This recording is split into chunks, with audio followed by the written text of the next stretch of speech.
안녕하세요. 사순절 첫 주 수요 저녁 예배에 모신 모든 분들을 주님의 이름으로 환영합니다. 오늘 함께 읽은 것처럼 본문의 말씀, 요한복음의 말씀은 예수님의 부활에 대한 이야기입니다. 그래서 제가 부활에 대한 질문을 여러분들께 좀 드려보려고 합니다. 여러분들께서는 예수님께서 부활하셨다라는 것, 정말 부활하셨다라는 것을 믿으시나요? 그러면 여러분들도 나중에 부활하실 것이라는 것을 믿으시나요? 다 믿으신다라고 대답을 하셨는데, 그럼 제가 Devil's Advocate이 돼서 한번 질문을 드려볼게요. 예수님께서 정말로 부활하셨다라는 여러분들의 믿음의 근거는 무엇입니까? 여러분들도 나중에 예수님처럼 부활하시리라는 여러분들의 그 믿음의 근거는 도대체 무엇입니까? 제가 Devil's Advocate를 하고 있다라고 말씀을 드렸습니다. 예수님께서 부활하셨을 때 그 자리에 계셨던 분 혹시 계신가요? 예수님이 부활하시는 그 장면을 그 자리에서 목격하신 분 여러분들 중에서 계신가요? 목격하시면서 셀폰을 꺼내서 찰칵 사진 찍어 놓으신 분, 아니면 동영상으로 촬영해 놓으신 분 계신가요? 예수님이 부활하실 때 못 보셨더라도 그렇다면은 부활하신 예수님을 직접 눈으로 보거나 그 부활하신 예수님을 직접 만나신 분 계신가요? 아무도 안 계신 것 같은데요. 그러면 어떻게 예수님께서 정말 부활하셨다는 것을 믿으시나요? 어떻게 여러분께서도 나중에 부활하실 것이라는 것을 믿으시나요? 여러분들의 이 믿음의 근거는 무엇인가요? 대답하기가 쉽지가 않은데요. 우리 고린도전서 15장 3절에서 8절, 좀 길지만 함께 읽어보도록 하겠습니다. 시작. 내가 받은 것을 먼저 너희에게 전하였노니 이는 성경대로 그리스도께서 우리 죄를 위하여 죽으시고 장사 지낸 바 되셨다가 성경대로 사흘 만에 다시 살아나사 게바에게 보이시고 후에 12 제자에게와 그 후에 500여 형제에게 일시에 보이셨나니 그 중에 지금까지 대다수는 살아있고 어떤 사람은 잠들었으며 그 후에 야고보에게 보이셨으며 그 후에 모든 사도에게와 맨 나중에 만삭되지 못하여 난 자 같은 내게도 보이셨느니라. 예수님이 정말 부활하셨다라는 우리의 믿음의 근거는 무엇인가요? 부활하신 예수님을 직접 목격했다라고 하는 목격자들의 증언입니다. 몇 명이 살아계신 예수님을 목격했다라고 고린도전서는 말씀하고 있나요? 적어도 몇 명 이상? 500명 이상. 우리가 예수님께서 정말 부활하셨다라고 믿을 수 있는 근거는 이 500명이 넘는 목격자들이 있기 때문에, 이 목격자들의 증언이 성경에 확실히 기록되어 있기 때문입니다. 성경 안에 담겨 있는 이 목격자들의 증언들을 우리가 들음으로써 예수 그리스도께서 정말로 부활했다라는 그 믿음의 확신을 우리가 가질 수 있습니다. 만약에 목격자들이 없었다라면은, 만약에 증언자들이 없었다라면은 우리가 예수님께서 정말 부활하셨다라는 것을 믿는 것도 불가능했을 일입니다. 그렇다면은 예수님이 부활하셨다라는 것을 믿는 이 부활 신앙이 우리의 신앙에서 또는 우리의 삶에서 얼만큼 중요한가요? 저는 밖에서 전도하는 것을 이렇게 들을 때 예수 믿고 천국 가세요라는 그런 구호는 많이 들었어도 예수 믿고 부활하세요 이런 구호는 별로 들어본 적이 없어요. 우리 성도님들은 들어보신 적 있으세요? 예수 믿고 천국 가세요라고 우리가 외치는 전도 구호는 들었는데, 나는 예수 믿고 부활하세요라는 전도 구호를 혹시 들어보신 분 계신가요? 들어보신 분이 별로 없을 것 같아요. 교회 안에서도 좀 마찬가지다 싶습니다. 우리가 예수 믿고 천국 가자라는 그 가르침은 익숙히 알고 많이 들어왔는데, 예수를 믿고 우리가 부활한다라는 이 가르침, 이 중요한 진리는 우리가 교회 내에서도 많이 들어본 것 같지 않은 그런 생각입니다. 그렇다면은 예수를 믿는, 특별히 예수님의 부활을 믿는 이 부활 신앙이 얼마만큼 우리에게 중요한가요? 이 부활 신앙이 있어도 되고 없어도 되는 것인가요? 우리 고린도전서 15장 13절과 14절도 한번 다시 읽도록 하겠습니다. 시작. 만일 죽은 자의 부활이 없으면 그리스도도 다시 살아나지 못하셨으리라. 그리스도께서 만일 다시 살아나지 못하셨으면 우리가 전파하는 것도 헛것이요 또 너희 믿음도 헛것이며.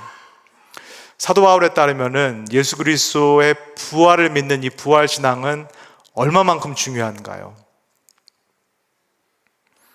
우리의 신앙의 전부다라고 할 만큼 중요합니다.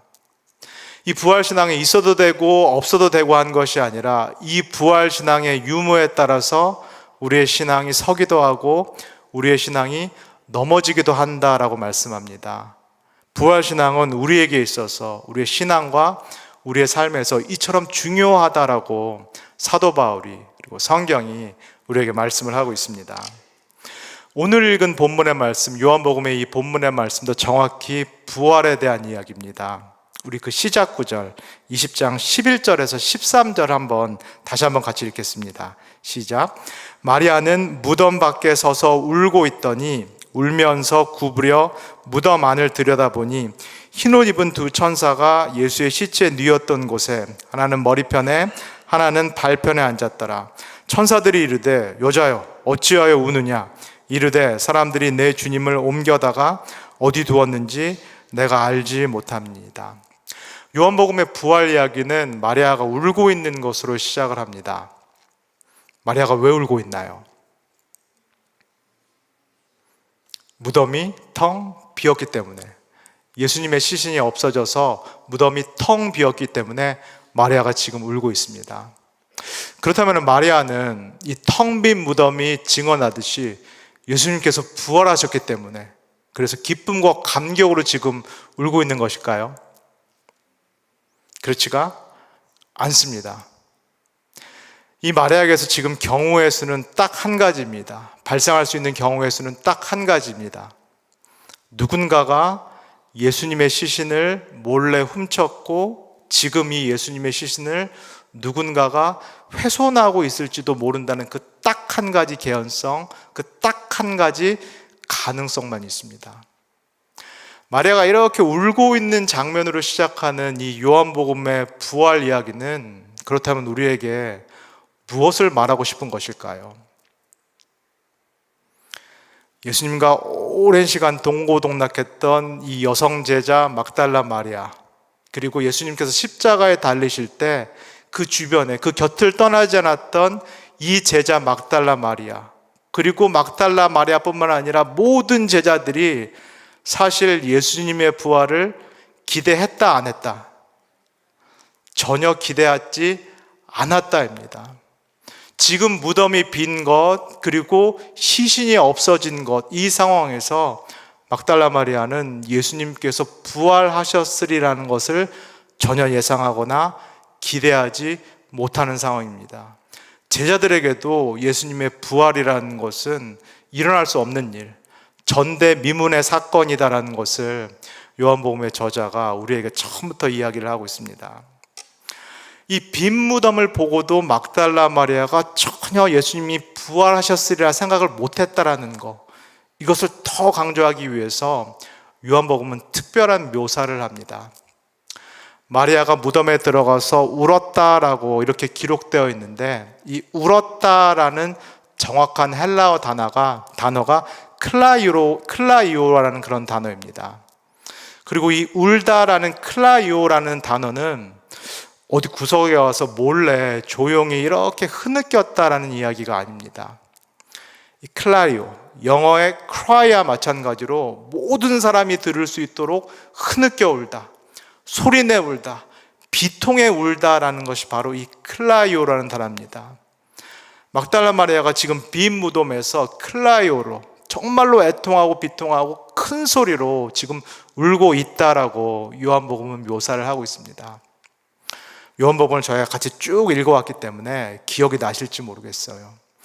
예전에 한번 사람들이 이렇게 클라이오로 울었다, 비통하면서 울었다, 애통하면서 큰 소리로 울었다라고 기록된 장면이 있었는데요.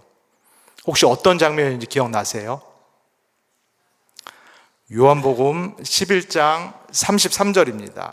제가 읽겠습니다. 예수께서 그가 우는 것과 또 함께 온 유대인들이 우는 것을 보시고 심령에 비통히 여기시고 불쌍히 여기사. 이때가 어느 때죠? 나사로가 죽었을 때입니다.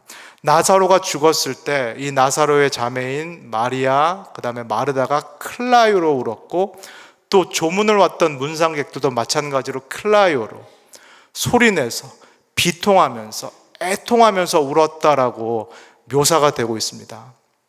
가족들도 그렇고 문상객들도 그렇고 왜 이렇게 비통하고 애통해하면서 울었을까요? 누가 죽었기 때문에? 사랑하는 나사로가 죽었기 때문에, 그리고 이미 죽은 나사로가 돌아올 수 없다라는 것을 알고 있기 때문에 사람들이 울고 있습니다. 죽은 사람은 다시 살아날 수 없다.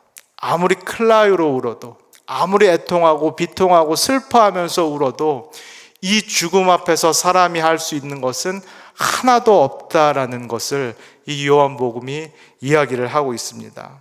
죽은 사람이 아무리 울어도 다시 살아오지 않는다라는 것은 삼척동자도 아는 진리요 동서고금의 진리다라고 요한복음이 딱 못 받고 시작을 하고 있습니다. 그런데 이 삼척동자도 아는 진리, 그리고 동서고금의 진리가 깨진 사건이 지금 이 빈 무덤에서 발생했다라고 요한복음이 얘기합니다. 우리 20장 14절에서 15절을 한번 읽겠습니다. 시작. 이 말을 하고 뒤로 돌이켜 예수께서 서 계신 것을 보았으나 예수인 줄 알지 못하더라.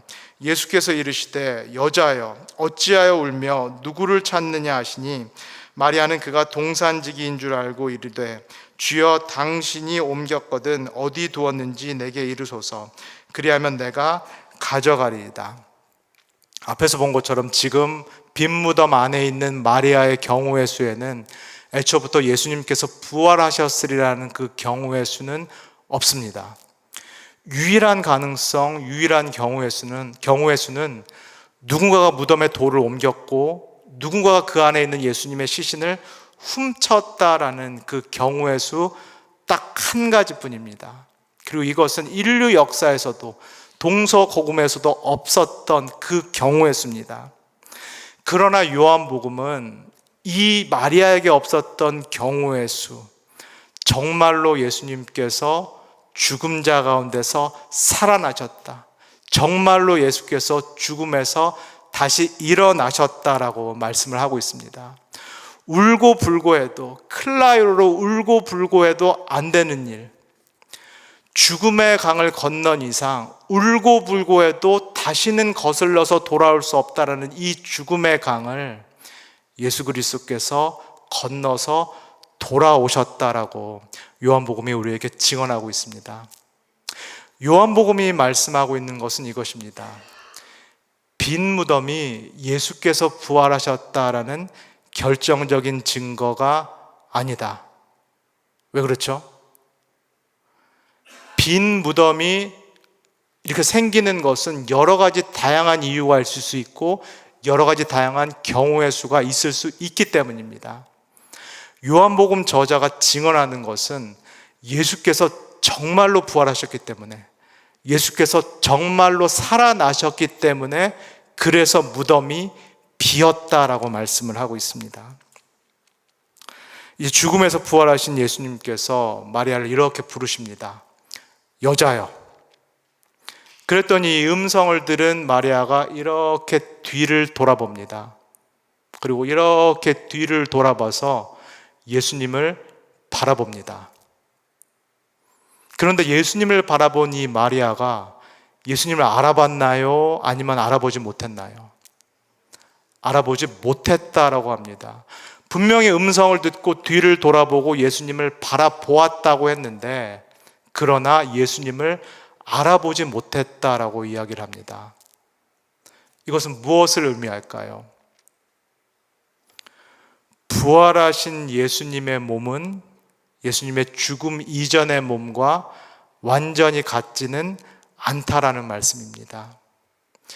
예수님께서 이제 부활하신 이 몸, 이 부활체는 예수님의 죽음 이전과 연속성이 있지만 동시에 불연속성이 있다는 말씀입니다.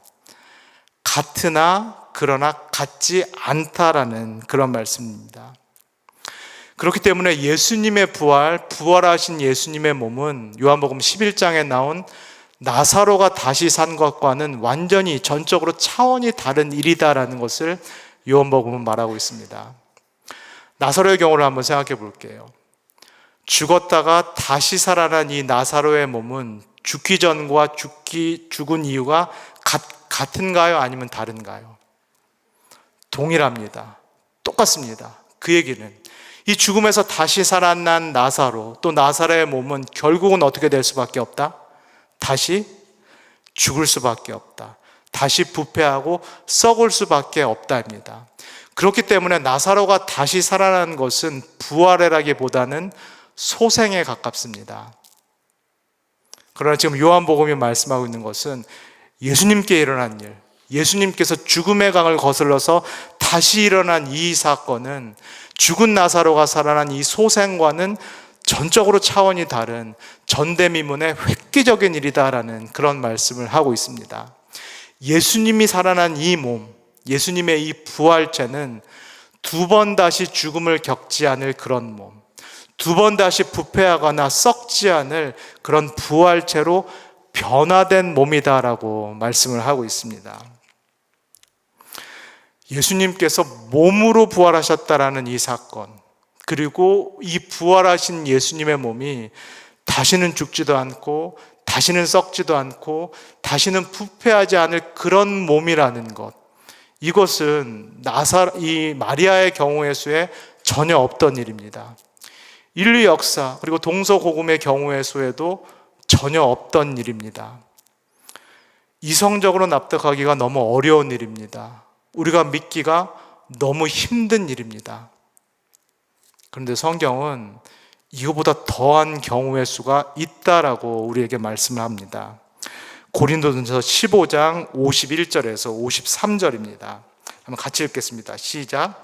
보라, 내가 너희에게 비밀을 말하노니 우리가 다 잠잘 것이 아니요 마지막 나팔에 순식간에 홀연히 다 변화되리니 나팔 소리가 나매 죽은 자들이 썩지 아니할 것으로 다시 살아나고 우리도 변화되리라.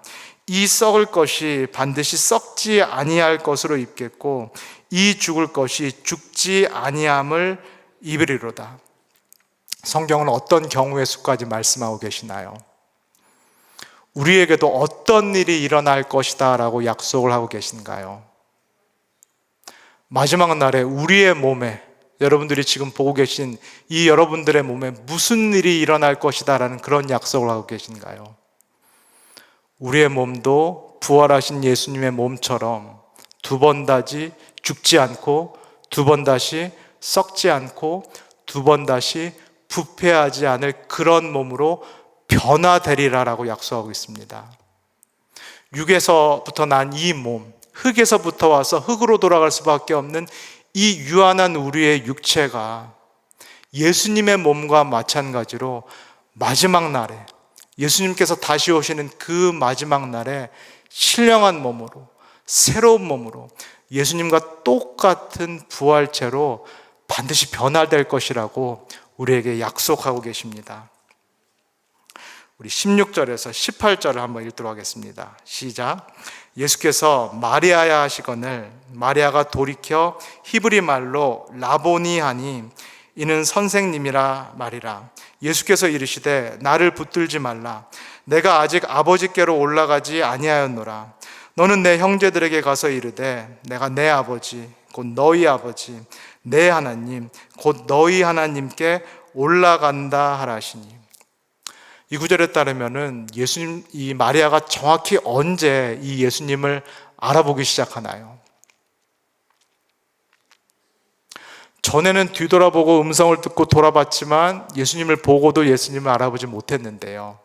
마리아가 정확히 언제 예수님을 알아보기 시작하나요? 예수님께서 마리아야라고 친밀하게 이름을 부를 때, 바로 그때 이 마리아가 예수님을 알아보기 시작합니다. 마치 목자가 자기의 양의 이름을 하나씩 하나씩 개별적으로 부를 때 그때서야 비로소 양이 자신의 목자의 음성을 알아듣듯이 예수님께서 여인아 이렇게 부를 때는 못 알아봤던 마리아가 예수님께서 마리아야 라고 친밀하게 이름을 불러주실 때 그때 예수님을 보고 알아보기 시작합니다. 이것은 우리에게 무엇을 의미할까요? 성경이 말씀하고 있는 것처럼 예수님의 부활 사건은 이 땅 가운데 역사 한가운데 일어난 객관적인 사건입니다. 그러나 이 역사 한가운데 일어난 부활이라는 객관적인 사건이 나에게 유익이 되기 위해서는 어떻게 해야 되나요? 예수님께서 마리아라고 친밀하게 이름을 부르실 때 마리아가 예수님을 알아본 것처럼 이 역사적이고 객관적인 부활 사건을 내가 개인적으로 친밀하게 인격적으로 받아들일 때에만 부활의 모든 유익이 우리에게 주어질 줄 믿습니다. 예수님께서 이 땅에 오신 것도, 이 땅에서 고난을 당하신 것도, 이 땅에서 십자가에서 죽음을 당하신 것도, 그리고 죽음을 이기고 부활하신 것도 누구를 위함이다? 세상 모든 사람들을 위함이지만 동시에 바로 나를 위함이다. 나 한 사람을 위해서 하나님께서 이 땅에 오셨고 고난을 당하셨고 죽으셨고 죽음을 이기고 부활하셨음을 개인적으로 친밀하게 인격적으로 받아들일 때 이 부활의 모든 유익을 우리가 누릴 수 있다라고 말씀하고 있습니다. 그런 일이 일어날 때 내가 예수 그리스도의 부활의 사건을 나를 위한 사건이라고 믿고 받아들일 때 더 놀라운 기적, 더 놀라운 축복이 우리에게 주어진다고 요한복음은 말씀하고 있습니다. 예수님께서 마리아에게 이렇게 말씀하셨습니다. 너는 내 형제들에게 가서 이르되 내가 내 아버지 곧 너희 아버지 내 하나님 곧 너희 하나님께로 올라간다 하라. 지금 예수님께서 마리아를 포함해서 제자들을 어떻게 부르고 계신가요? 누구라고 부르고 계신가요? 나의 형제들이라고 처음 부르기 시작합니다. 제자들을 제자들이라고 부르는 것도 아니고, 제자들을 너희는 나의 종들이다라고 부르는 것도 아니고, 너희는 이제 나의 형제들이다라고 말씀하고 있습니다.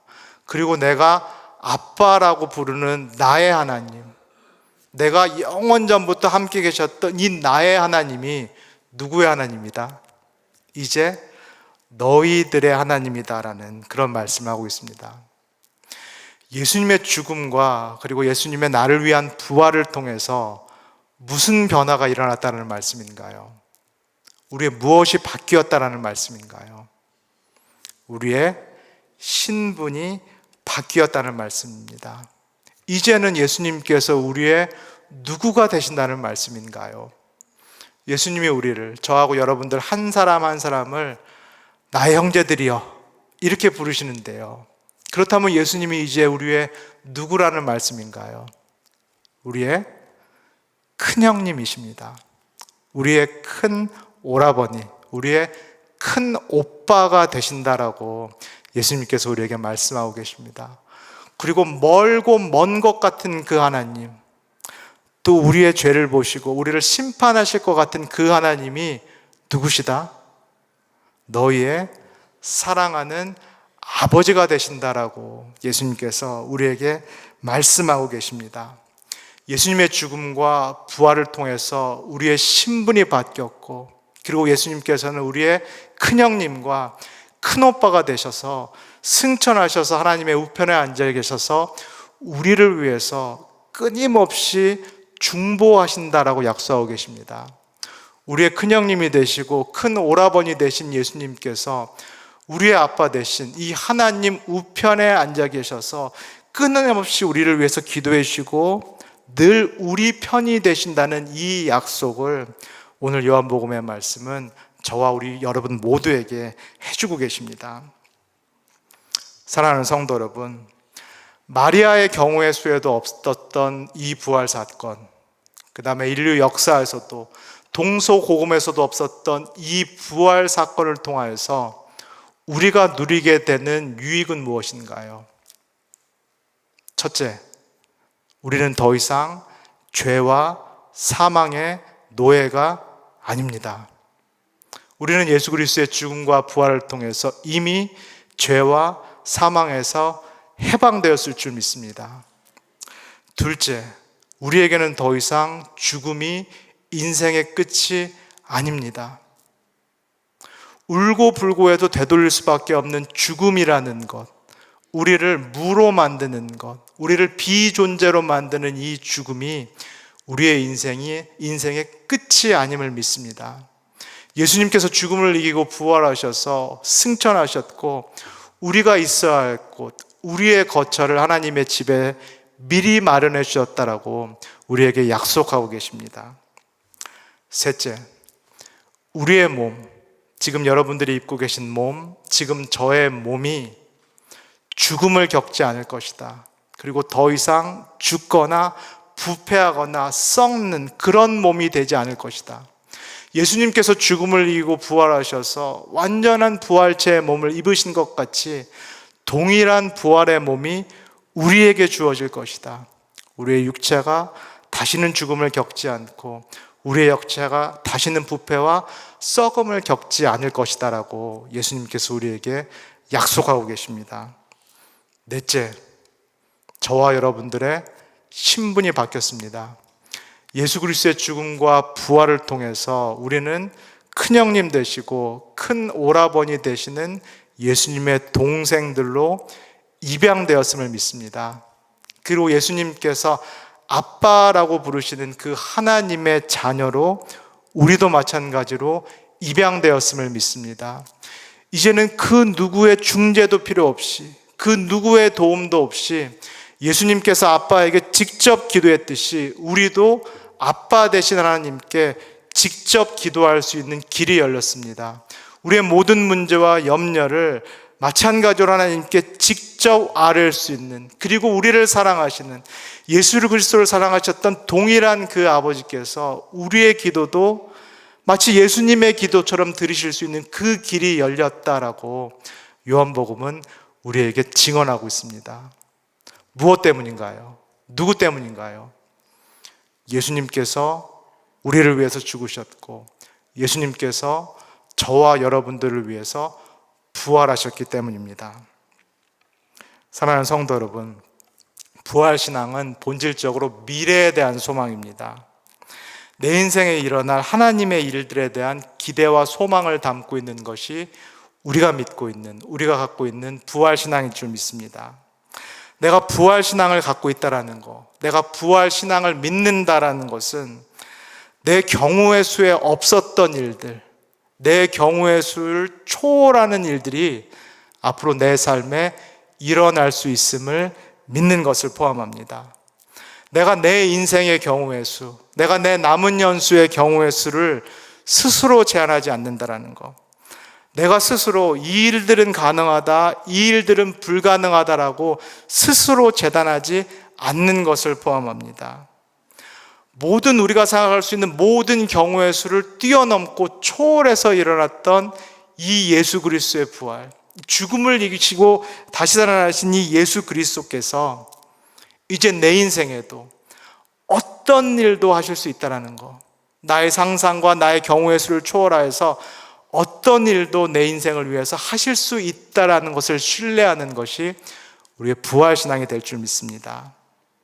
그리고 이 일을 하실 분이 다른 분이 아니라 나를 위해서 죽으셨고 그리고 나를 위해서 부활하신 참으로 좋으시고 참으로 선하시고 그리고 우리가 참으로 신뢰할 수 있는 참된 목자이신 예수 그리스도이심을, 이분이심을 신뢰하는 것이 우리의 부활신앙의 기본이 될 줄 믿습니다. 사랑하는 성도 여러분, 예배를 마치고 세상으로 나아가실 때 이 부활신앙을 꼭 붙들고 세상의 파도를 이기시며 세상을 넉넉히 이기시는 그런 한 주 되시기를 예수님의 이름으로 간절히 소원합니다. 이 시간에 다 같이 한 가지 기도 제목을 가지고 기도했으면 좋겠습니다. 혹시 지금 내 인생에 장애물을 만나고 계신 그런 분들 계신지요? 내 인생의 장애물 그리고 걸림돌을 맞닥뜨린 분이 계실지 모르겠습니다. 그리고 우리의 가족들 중에서 넘기 힘든 장애물, 넘기 힘든 그런 걸림돌을 맞닥뜨리고 있는 그런 가족들이 있는지요. 이 일은 정말 불가능하다, 이 일은 정말 해결될 수 없다라고 생각되는 그런 일들을 맞닥뜨리고 계신 분들 우리 가운데 계신지요. 만약에 그런 분들이 계시다면은 예수 그리스도를 바라보기를 소원합니다. 죽음이라는 넘을 수 없는, 건너올 수 없는 강을 거슬러 건너오신 우리의 주님을 바라보시기를 소원합니다. 우리의 경우의 수에 없는, 그리고 동서고금의 경우의 수에 없는 이 죽음을 이기고 다시 살아나신 예수 그리스도를 한번 바라보시기를 소원합니다. 그리고 이 주님께서 무엇보다도 나를 위해서 부활하셨음을 다시 한번 깊이 신뢰하기를 소원합니다. 이 주님께서 나와 함께 계시기 때문에 나의 큰형님이 되시고 큰 오라버니 되시는 주님께서 내 삶에 함께 계시기 때문에 우리에게 불가능이 없을 줄 믿습니다. 우리에게 넘지 못할 장벽이 없을 줄 믿습니다. 이 예수 그리스도를 바라보면서, 부활하신 주님을 바라보면서 한 목소리로 같이 기도했으면 좋겠습니다. 같이 기도하겠습니다. 사랑의 주님, 그렇습니다. 내 인생에 지금 넘지 못할 파도가 있는지요?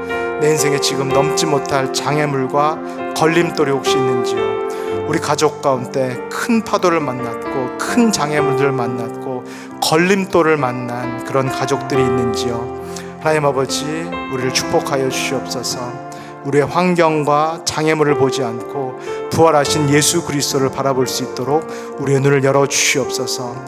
예수 그리스도께서 나의 음성을 불러주실 때 부활하신 예수 그리스도를 우리도 마리아처럼 볼 수 있도록 우리의 눈을 열어주시옵소서. 나의 장애물보다, 걸림돌보다, 파도보다 더 크신 하나님을 바라볼 수 있도록 우리를 축복하여 주시옵소서. 죽음이라는 불가능성을 이기고 뛰어넘고 우리에게 찾아오신 예수 그리스도를 내가 신뢰할 수 있는 그 믿음을 우리에게 허락하여 주시옵소서. 사랑의 주님, 혹시 우리 가운데 인생의 큰 장애물, 걸림돌을 만난 그런 분 계신지요? 하나님, 정말로 이것은 해결할 수 없다, 불가능하다고 느끼는 그런 일을 맞닥뜨린 분 우리 가운데 있는지요? 하나님, 친히 이름을 부르시고 찾아가시기를 소원합니다. 마리아의 이름을 부르고 찾아가신 그 예수님께서, 그 부활하신 예수님께서 우리 성도들의 마음에, 또 그 가족의 상황 가운데 친히 찾아가시기를 소원합니다. 죽음이라는 불가능한 강, 울고 불고 해도 건널 수 없는 그 강을 거슬러 오신 이 부활하신 예수님께서 그의 삶에, 그의 환경에 찾아가시기를 소원합니다. 그래서 눈을 열어서 부활하신 예수 그리스도를 바라보게 하옵소서. 문제보다 더 크시고 걸림돌보다, 장애보다 더 크시고 위대하신 예수 그리스도를 신뢰할 수 있도록 주님 축복하여 주시옵소서. 우리에게 새 일을 하시겠다라고 하셨던 그 약속을 주셨던 주님을 신뢰하면서 담대하게 나아갈 수 있도록 우리 모두를 축복하여 주시옵소서. 감사드리며 예수님의 이름으로 기도합니다. 아멘. 주기도문 하심으로써 예배 마치도록 하겠습니다. 하늘에 계신 우리 아버지여, 이름이 거룩히 여김을 받으시오며 나라가 임하시오며 뜻이 하늘에서 이루어진 것 같이 땅에서도 이루어지이다. 오늘 우리에게 일용할 양식을 주시옵고 우리가 우리에게 죄진 자를 사하여 준 것 같이 우리 죄를 사하여 주시옵고 우리를 시험에 들게 하지 마시옵고 다만 악에서 구하옵소서. 나라와 권세와 영광이 아버지께 영원히 있사옵나이다. 아멘.